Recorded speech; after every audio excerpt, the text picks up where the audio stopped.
Oh, hey, getting ready for an RV trip.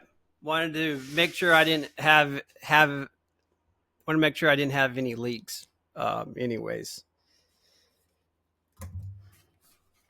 if for those of you who RV, you know what that is, and that's extremely important. Anyways, guess I should have washed my hands first. Anyways, hey, John Dowling, author of Service by the Boxes. Today, I want to talk about.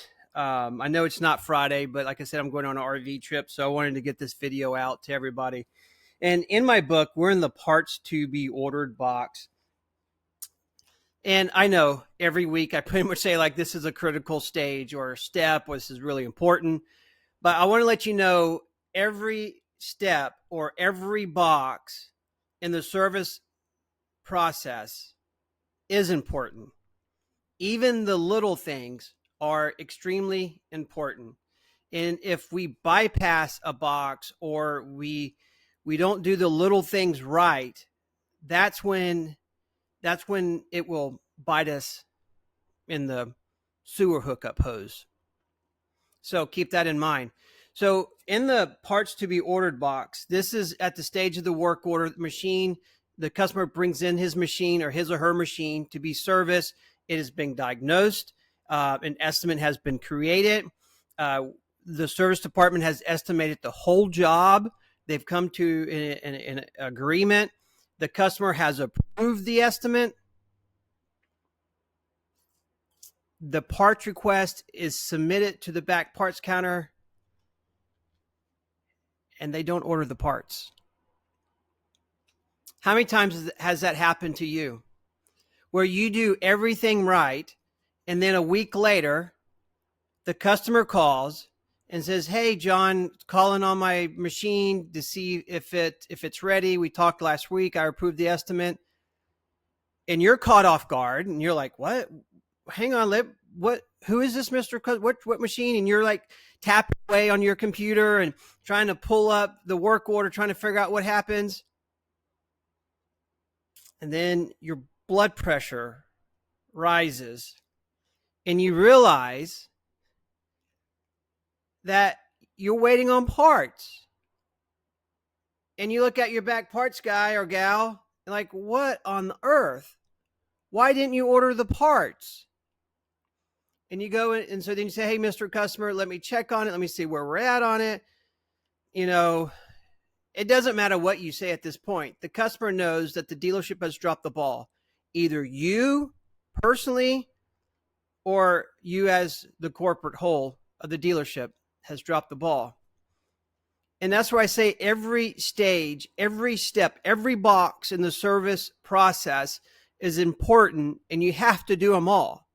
It's like a chain, right? It doesn't matter, the old saying, a chain is only as strong as its weakest link.